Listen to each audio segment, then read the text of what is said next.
Hello friends, स्वागत है आपका मेरे YouTube channel physics with Ramesh. मैं रमेश चंद्र कुमार, व्याख्याता भौतिक विज्ञान, राजकीय उच्च माध्यमिक विद्यालय केसरी सिंहपुरा, आपका स्वागत करता हूं मेरे यूट्यूब चैनल में। देखो, हमने अभी तक भौतिक विज्ञान का सामान्य परिचय पढ़ लिया था, उसमें थोड़ा बात हमने छोड़ दिया था। फिजिक्स फर्स्ट पूरा पढ़ लिया था, अब फिजिक्स सेकंड की बात कर रहे हैं। हम बात कर रहे हैं कक्षा 12 की भौतिक विज्ञान, और भौतिक विज्ञान के अंदर हमने फिजिक्स फर्स्ट पार्ट या भौतिक विज्ञान का प्रथम भाग हमने देख लिया था। आज हम भौतिक विज्ञान का सेकंड भाग देख रहे हैं। फर्स्ट भाग में इधर लिख रहा हूँ, इसको हमने पढ़ लिया था, विद्युत चुंबकीय। अगर आपको विद्युत चुंबकीय के बारे में पढ़ना है या जानना है तो आप मेरे पहले वाले वीडियो में देख लीजिए, उसमें आपका भौतिक विज्ञान में विद्युत चुंबकीय का पूरा परिचय दे रखा है। 5 यूनिट है, 5 यूनिट के अंदर 10 चैप्टर हैं, पूरे अच्छे से बताए हुए हैं। आज हम फिजिक्स सेकंड का देख रहे हैं। फिजिक्स सेकंड के अंदर हमारे पास में 2 पार्ट हैं। पहला तो है प्रकाशिकी और दूसरा है पदार्थ भौतिकी। दोनों ही पार्ट 5 इकाई कवर करते हैं। परीक्षा के हिसाब से 5 इकाई है, जिसके अंदर 7 अध्याय है। 7 अध्याय अपने पास में पूरे हैं। इन 5 इकाई के अंदर हम बात करें, शुरुआत करें हम प्रकाशिकी। प्रकाशिकी होता क्या है? भौतिक विज्ञान की वह शाखा जिसमें प्रकाश तथा प्रकाश की होने वाली घटनाओं का अध्ययन किया जाता है, जिसमें हम कह सकते हैं प्रकाश, तो हम सभी जानते हैं कि सभी वस्तुओं को देखने के लिए जो माध्यम आवश्यक है उसे हम प्रकाश कहते हैं, या ये कह सकते हैं प्रकाश एक माध्यम है। प्रकाश, जब माध्यम की बात करें तो प्रकाश 2 प्रकृति का होता है। एक तो होता है अपने पास तरंग प्रकृति, और दूसरा होता है कण या किरण प्रकृति। de Broglie के अनुसार प्रकाश की दोनों घटनाएं एक साथ देखी गई है, जिसको हम de Broglie के तरंग सिद्धांत में हम आगे पढ़ेंगे। तो कण या किरण प्रकृति में प्रकाश की जो घटनाएं होती है उसमें होता है परावर्तन, अपवर्तन, पूर्ण आंतरिक परावर्तन,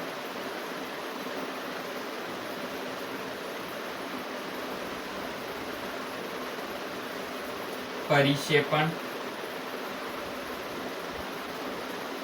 और प्रकीर्णन।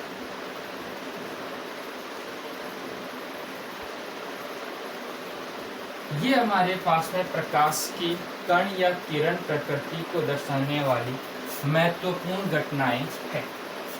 इन घटनाओं से संबंधित सारा पाठ हमको पढ़ना है। इसके साथ में हम यहाँ पे पढ़ते हैं आँख के दोष या नेत्र के दोष। उसके साथ में हम पढ़ेंगे लेंस, दर्पण, दूरदर्शी, सूक्ष्मदर्शी। ये हम प्रकाश के कण या किरण स्वरूप में पढ़ेंगे। ये हमारे पास में अध्याय संख्या होता है 11। 11वें अध्याय के अंदर हम प्रकाश की इन संपूर्ण घटनाओं को पढ़ेंगे, इनका विस्तार से अध्ययन करेंगे। इसके साथ में इस चैप्टर में से अपने पास में 4 अंक के 2 प्रश्न आएंगे। आपके 2 प्रश्न कैसे? ये प्रश्न आएंगे अथवा में। जैसे 28वां प्रश्न आ गया बोर्ड परीक्षा में, हम देखें 28वां प्रश्न। 28वां प्रश्न का मुख्य प्रश्न और उसके बाद में अथवा का भी इसी भाग में से या इसी चैप्टर में से प्रश्न आता है। तो अपने पास में 4 अंक के, यानी 4-4 अंक के अपने पास में 2 प्रश्न आएंगे। ये अपने पास में प्रकाश का कण या किरण स्वरूप का पूरा भाग का हम अध्ययन करेंगे। ये अपने पास में इस चैप्टर का नाम है किरण प्रकाश। विकिरण प्रकाशिकी एवं प्रकाशीय यंत्र।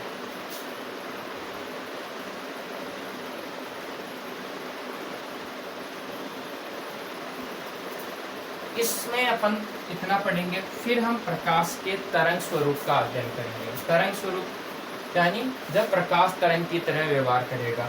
इसकी महत्वपूर्ण 3 घटनाएं होती है। पहली आती है व्यतिकरण, दूसरी आती है विवर्तन, तीसरी आती है ध्रुव। ये 3 महत्वपूर्ण घटनाओं के बारे में हम प्रकाश का अध्ययन करेंगे। व्यतिकरण क्या होता है?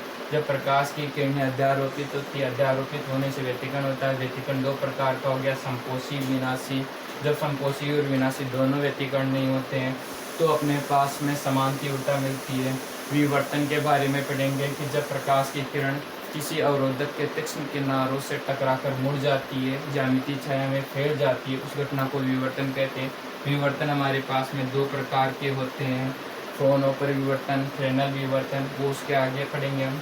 ध्रुवण, जब प्रकाश की तीव्रता बहुत अधिक है तो उसे ऐसे माध्यम से गुजारते हैं जिससे प्रकाश की तीव्रता कम हो जाए। अब प्रकाश की तीव्रता कम कैसे होगी? क्योंकि प्रकाश एक विद्युत चुम्बकीय तरंग है।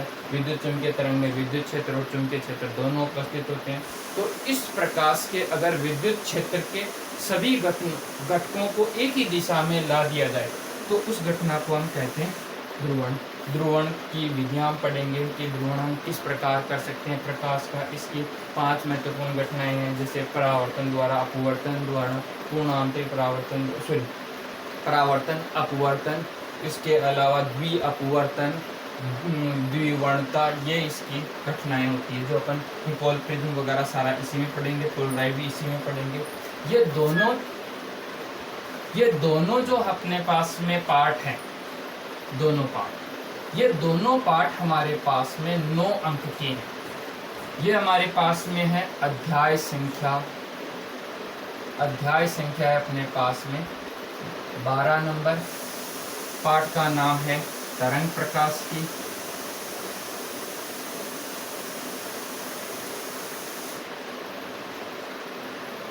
इस पाठ में से भी एक 4 अंक का बड़ा प्रश्न आता है, यानी इन दोनों चैप्टरों को अगर हम साझे में देखें तो टोटल 9 अंक होते हैं।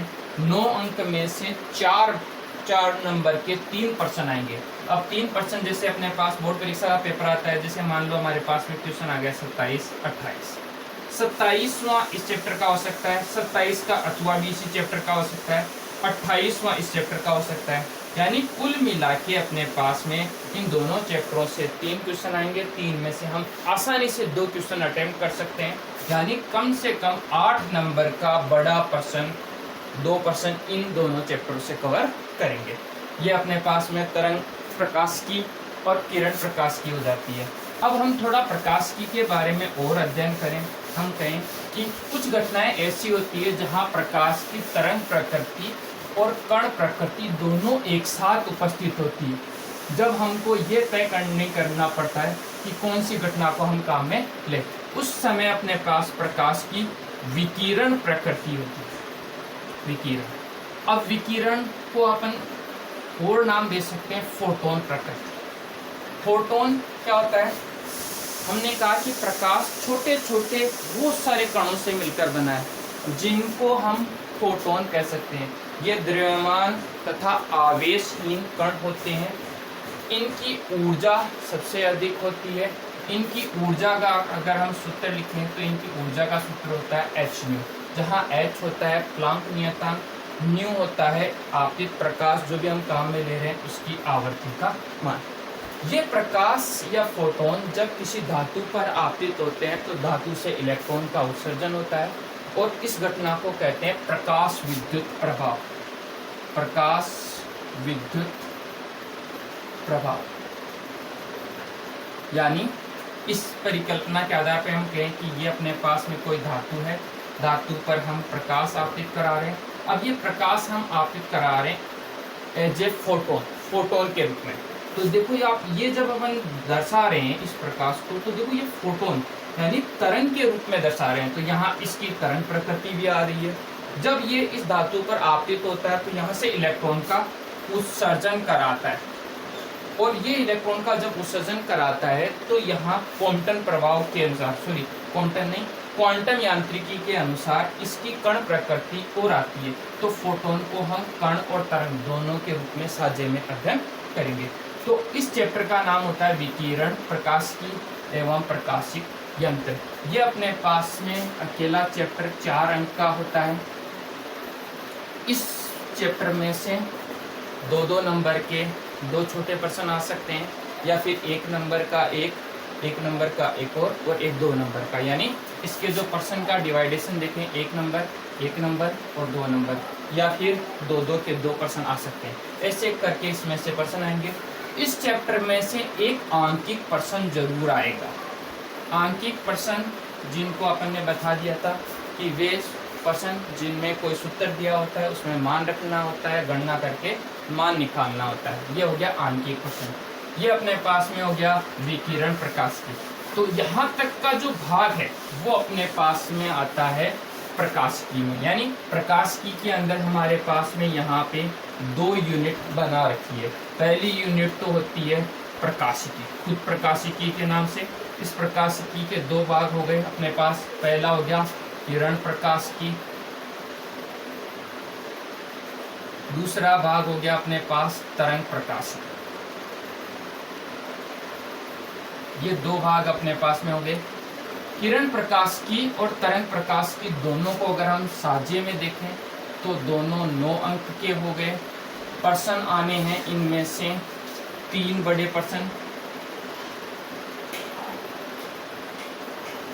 ठीक है, जिसमें एक न्यूमेरिकल आ सकता है। संभावना आने की न्यूमेरिकल की हो सकती है, जो अपने पास में या तो सूक्ष्मदर्शी का आएगा, या दूरदर्शी का आएगा, या फिर लेंस या दर्पण में से कोई प्रश्न आ सकता है, आंकिक प्रश्न। और जो आंकिक प्रश्न आएगा अपने पास में इस चैप्टर में से आंकिक प्रश्न, वो अधिकतम अपने पास में 3 अंक का आ सकता है, अधिकतम, नहीं तो 1 या 2 नंबर का आएगा। ठीक है साथियों, ये अपने पास प्रकाश की हो गया। ये अपने पास में 6ठी यूनिट है। 7वीं यूनिट की बात करें तो अपने पास में होगी विकिरण प्रकाश की, या विकिरण एवं प्रकाश विद्युत प्रभाव।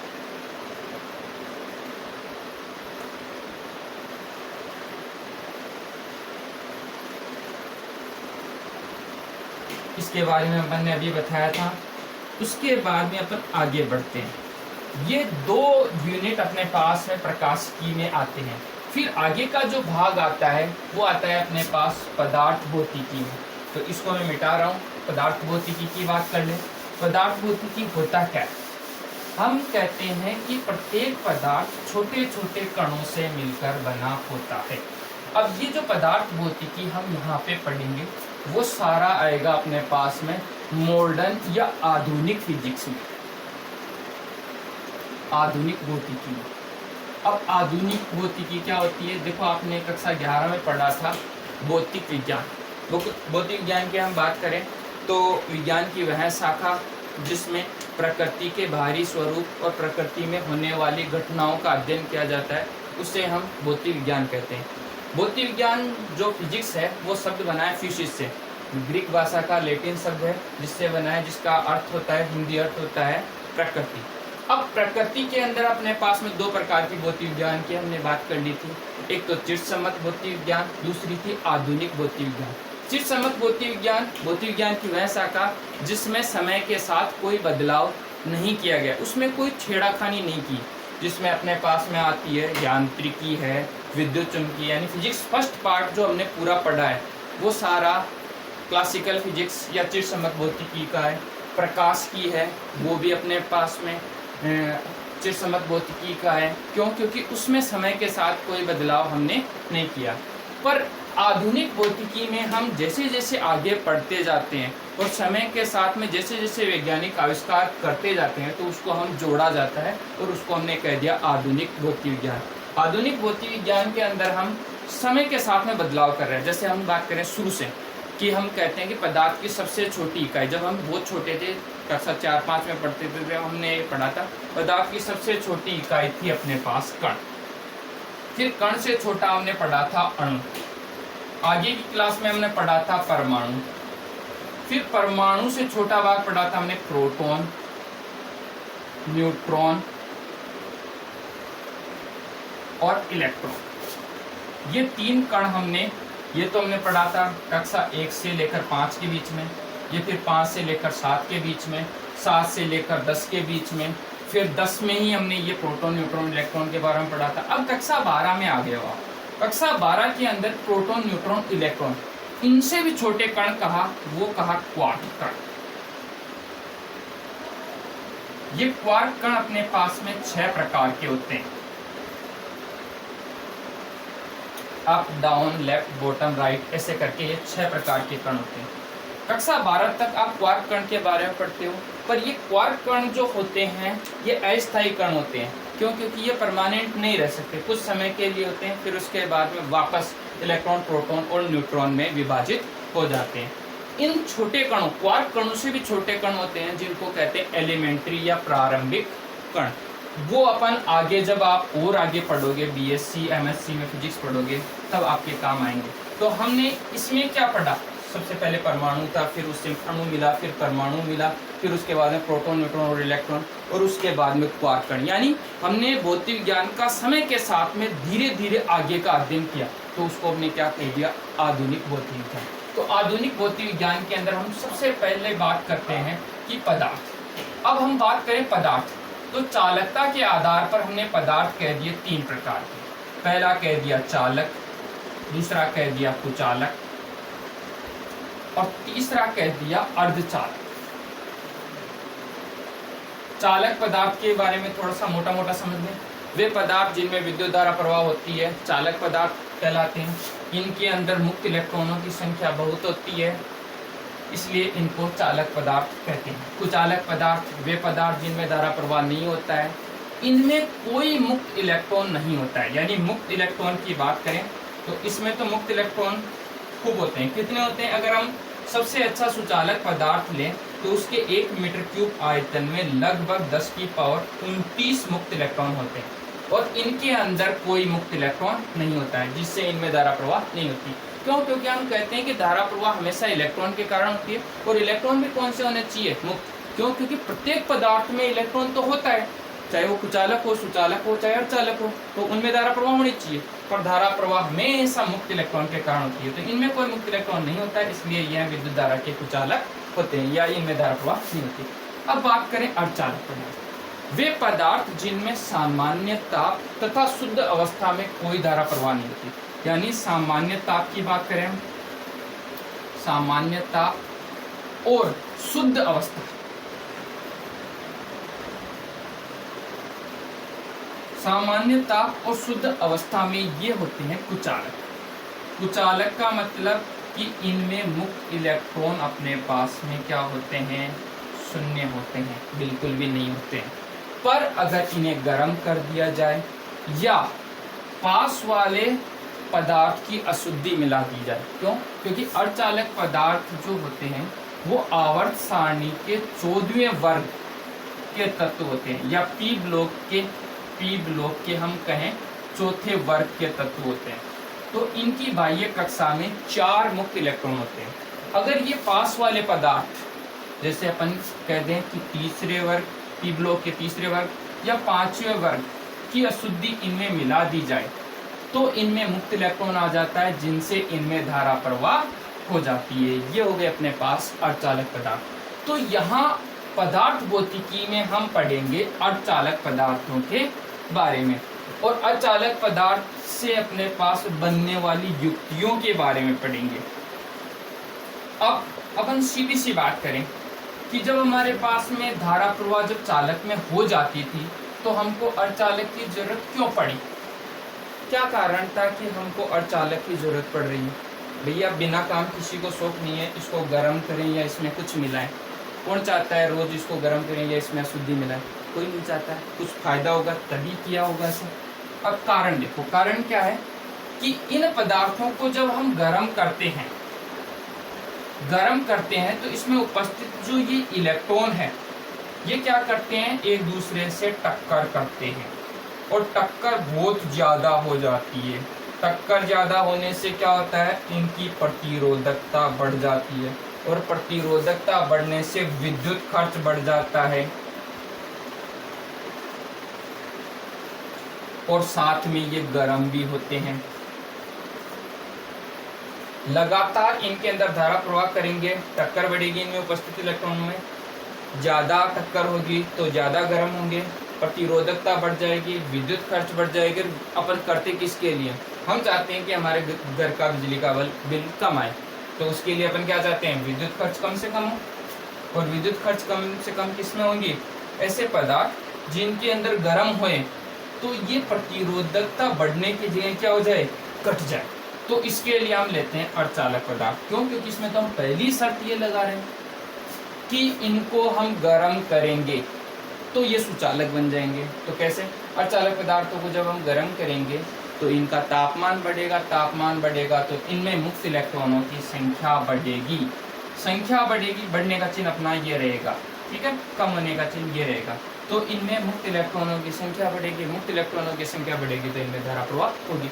जितने ज्यादा गर्म करेंगे उतनी ज्यादा इलेक्ट्रॉनों की संख्या बढ़ेगी, इससे इनकी प्रतिरोधकता जो रो है वो धीरे धीरे क्या हो जाएगी, कम। और कम होने से क्या होगा, हमको विद्युत खर्च कम होगी, फायदा ज्यादा होगा। इसलिए हम अर्धचालक पदार्थों के बारे में पढ़ते हैं। अब अर्धचालक पदार्थ के बारे में भी हम थोड़ा सा आगे पढ़ते हैं। तो अर्धचालक पदार्थ भी कर देते हैं, ये दो प्रकार के होते हैं, एक तो नेज अर्धचालक पदार्थ, दूसरा होता है अपद्रव्य अर्धचालक पदार्थ। नेज अर्धचालक पदार्थ में जिनको गर्म करके हम सुचालक बनाते हैं, अपद्रव्य जिनमें बाहर से शुद्धि डाल के हम सुचालक बनाते हैं। तो इसके अंदर हम पढ़ेंगे अर्धचालक पदार्थ। अर्धचालक पदार्थ में भी हम इन पदार्थों का क्यों उपयोग लेते हैं, क्या काम आते हैं ये अपने पास में युक्तियां बनाने के काम आते हैं, जिसमें अपने पास में युक्तियां बनती है PN diode, triode, transistor, gate, logic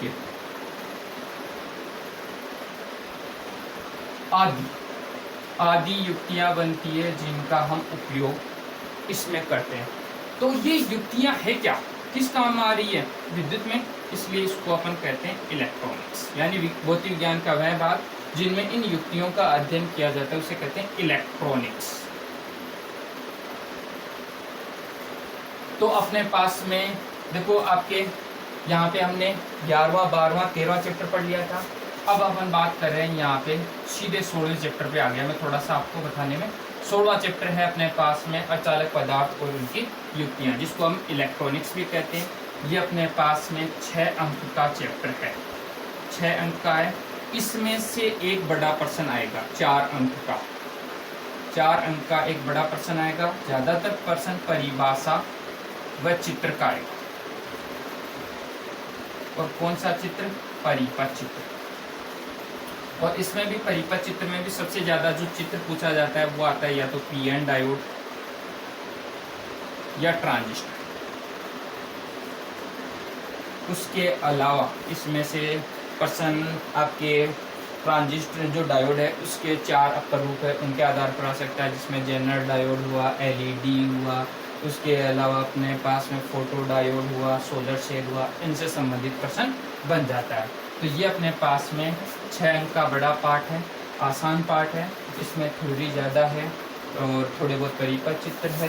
पढ़ने के हिसाब से सबसे आसान, बायोलॉजी स्टूडेंट के लिए सबसे बढ़िया है। ठीक है, आगे बढ़े अपन।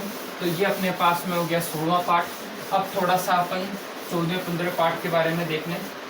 हमने कहा पदार्थ की हम कहें कि छोटी से छोटी इकाई। तो सबसे छोटी इकाई अपने पास में जब हमने शुरू में पढ़ा था तब तो कहा था अणु। पर अणु से छोटा देखें तो हमारे पास में होता है परमाणु। तो अपने पास में परमाणु के बारे में जब हम अध्ययन करेंगे तो उसको हम कहते हैं परमाणु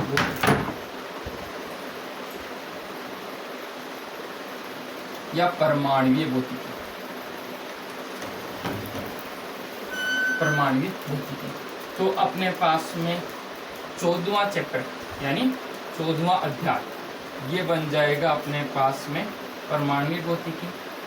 इसमें हम परमाणु के बारे में पढ़ेंगे और परमाणु के 4 प्रकार के मॉडल पढ़ेंगे जो अपने पास में दिए गए थे, जिसमें पहला मॉडल था जे थॉमसन का, फिर दूसरा था रदरफोर्ड का परमाणु मॉडल, तीसरा था बोर का परमाणु मॉडल और चौथा परमाणु मॉडल था जो आधुनिक परमाणु मॉडल है जिसको हम कहते हैं सोमरफील्ड का परमाणु मॉडल। और उसके बाद में हाइड्रोजन स्पेक्ट्रम पढ़ेंगे, उसके बाद में अपन थोड़ा बहुत इनका विश्लेषण कर लेंगे। ये अपना पास में परमाणु का चैप्टर होता है। तो अपन पदार्थ भौतिकी में अपने पास में पहला भाग होता है परमाणु का, ठीक है, परमाणु। दूसरा भाग अपन देखें कि परमाणु को जब हम आगे पढ़ते हैं तो हम देखते हैं कि परमाणु के अंदर एक सबसे छोटी भाग होता है जिसमें परमाणु का संपूर्ण द्रव्यमान और धनावेश एकत्रित होता है, जिसको कहते हैं हम नाभिक। नाभिक के बारे में जब हम सारी जानकारी लेते हैं तो इस अध्याय में हम लेते हैं, जिसमें नाभिक में उपस्थित बंध के अंदर ऊर्जा के बारे में, सबके बारे में हम अध्ययन करेंगे। दोनों मिलकर अपने पास में 6 अंक बनाते हैं। दोनों पार्ट कितने अंक के हैं? 6। इन 6 अंक में से अपने पास में क्या है, इसमें से नाभिक में से छोटा एक न्यूमेरिकल बनने की गुंजाइश रहती है, नहीं तो अपने पास में कोई ज़रूरी नहीं न्यूमेरिकल आए।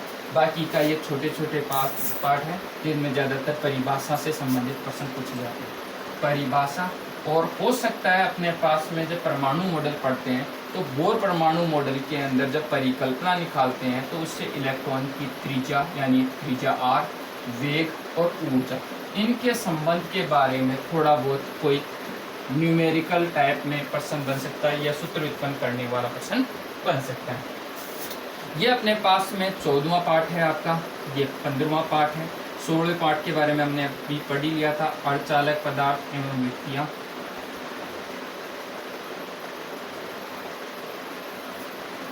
जिसको हम कहते हैं इलेक्ट्रॉनिकी।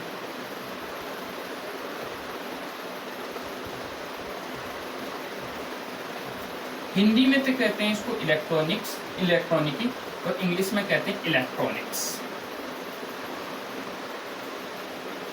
ठीक है, दोनों का मतलब एक ही है। एक चीज होती है एक इलेक्ट्रिकल, थोड़ा सा इसमें थोड़ा सा देखने का, इलेक्ट्रिकल